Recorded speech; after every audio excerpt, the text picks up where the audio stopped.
Hey everyone, we're going to be talking about Fizzleboom and Burrr, Mage and Ogre. They are a unique character because their powers don't exhaust, instead they rotate.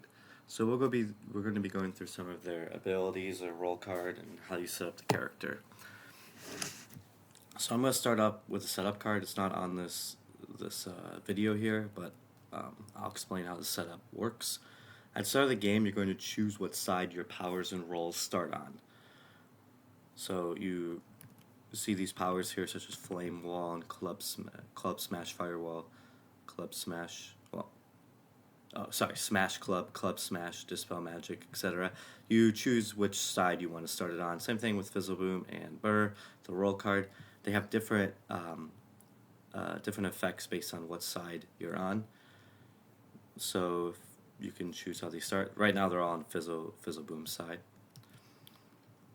So you choose what side they start on. At the start of a combat, you may choose which side your roll starts on, as long as it's unflipped.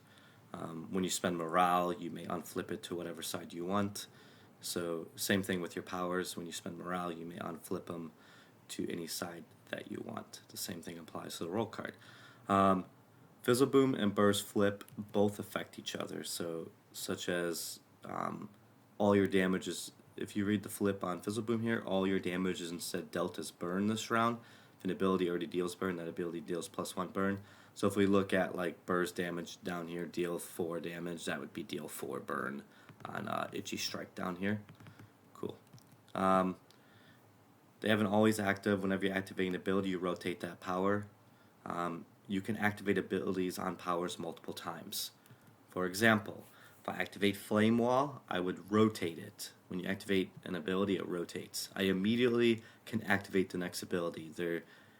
You don't have any cooldown or anything, so I can activate deal 1 damage on Smash Club, and then it rotates back to Flame Wall. I can activate Flame Wall again, so I can activate the same power, the same ability in a round twice, 3 times, whatever, as long as I have the dice to do it. So I can just keep activating this power, and it would keep rotating back and forth. So yeah, let's go over their role card now, and then I'll explain more about how their abilities work and the rotations. So we have gain Fire Thorns 1 after taking 1 damage. This is Fizzleboom's passive. So as long as you're on the Fizzleboom side role card.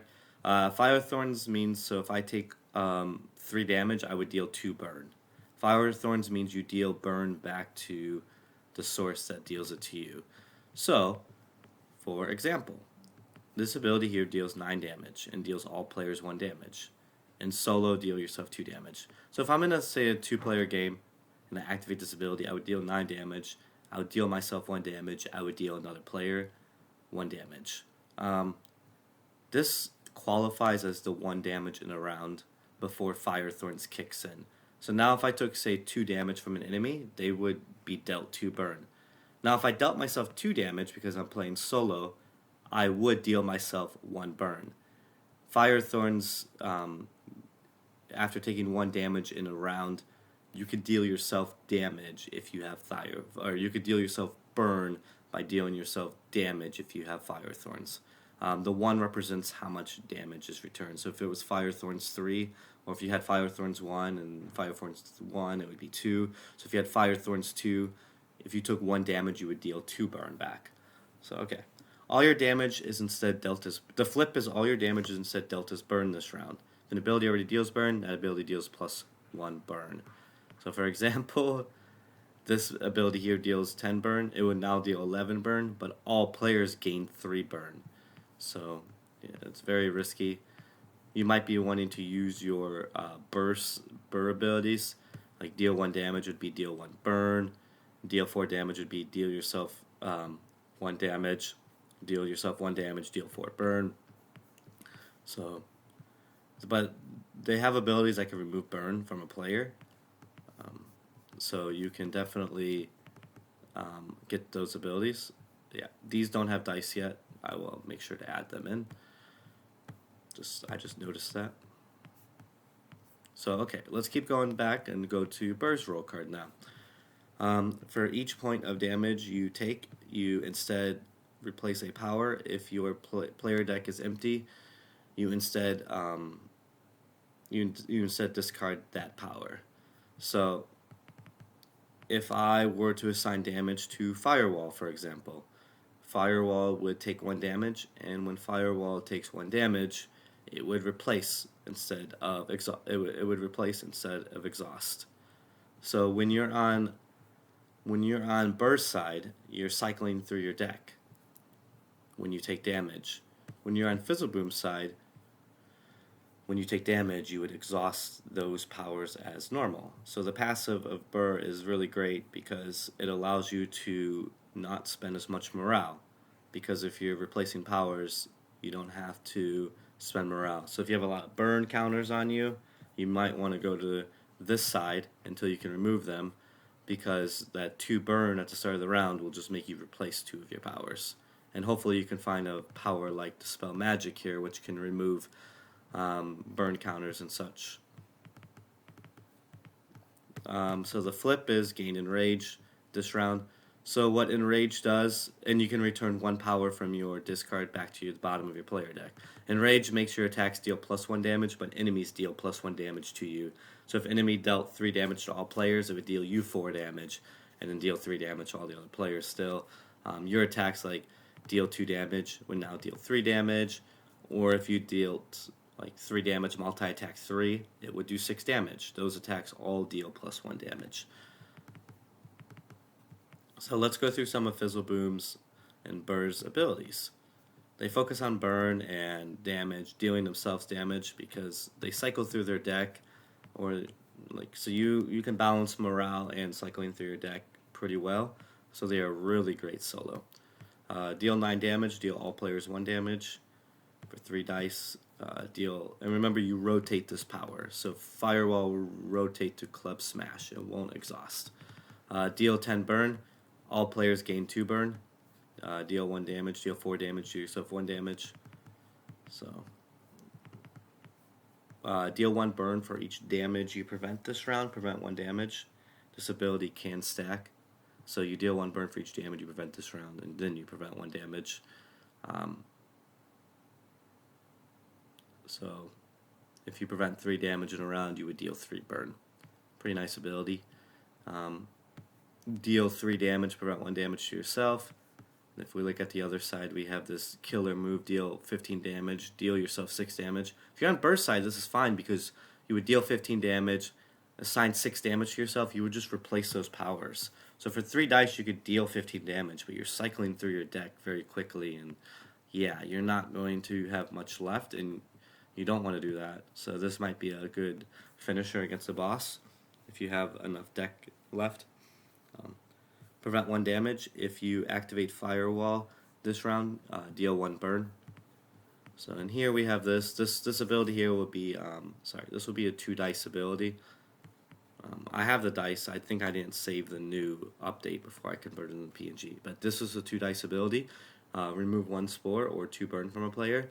Remove 1 frost counter from a player. Frost counters are boss deck counters that we use in a lot of the decks. So this is a really good ability. So 2 dice, you can either remove 2 burn or remove 1 spore. Target player unflips or roll. This will be a 3 dice ability. Target yourself and another player. You both ignore armor and Aegis this round. Aegis is a new mechanic where it's similar to armor. So if an enemy has Aegis 2, it's just armor that a player has to overcome by themselves. So if there's 3 people in the game and an enemy has Aegis 2, each player has to deal 2 damage to break that Aegis. So it's like individual armor for each player that they have to break. So yeah. So think of it as like Armor 6. Armor 6 is basically Aegis 2 in a 3-player game, except you have to overcome that damage yourself before your damage goes through. The bottom down here is deal 1 damage, deal +2 damage each time you activate it this round. So if you could activate this power a lot, you could keep, this will be a 1 dice ability. So say you started here, you activate this, you rotate here, you activated this, and you activated this again, you would deal 3 damage, and then you could keep dealing +2. Yeah. You can replace this power, remove a die from the game.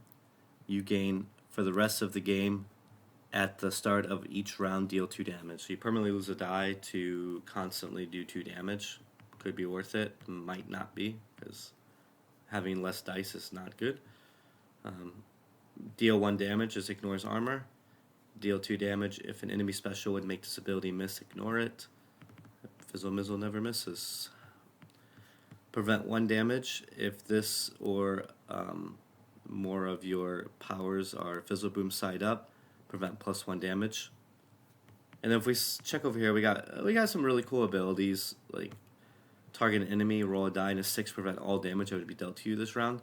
And then you could, all damage dealt to all players is redirected to you. So if you can somehow activate this, and then you roll 6, and then you activate this, you can prevent all damage in a round. Say like the Murder Mystery, a 7-player deck, and they do 40 damage to the party. You could literally prevent all that, which is pretty nice, but it's a 1 in 6 chance here, and then you still have to activate this. So yeah. This is cool because you could rotate powers around. And this side over here, they deal damage based on how much stuff rotated, or you can roll a die for each of your other powers on a 1, 2, or 3 rotated. So rotating stuff, dealing damage. Yep, that's Fizzleboom and Burrr in a nutshell. So just remember, when you activate an ability, it rotates. You can keep activating abilities on that power. When you take damage, when you're on Fizzleboom side, they exhaust as normal. When you take damage and you're on Burrr side and you have your passive available, cards will begin replacing. When you flip, you can bring a power back from your discard back to your player deck. So damage, when you start dealing yourself damage, such as like I said here, or you get too many burn counters on you, you're going to want to definitely be on the Burrr side. And remember to go onto Burrr side or Fizzleboom side. You have a couple ways of doing it. One is when you spend morale, you decide what side you are going to be on, and at the start of each combat. So when you encounter a new enemy, or a new enemy in a combat, a fresh combat, you can choose to start which side you're on as long as your roll is unexhausted. So those are the ways to do it, and of course when you start the game you can decide what side you start on. So that's Fizzleboom and Burrr in a nutshell. Hopefully you guys, you all learned a lot from this, and if you have any questions, please let me know. Thank you.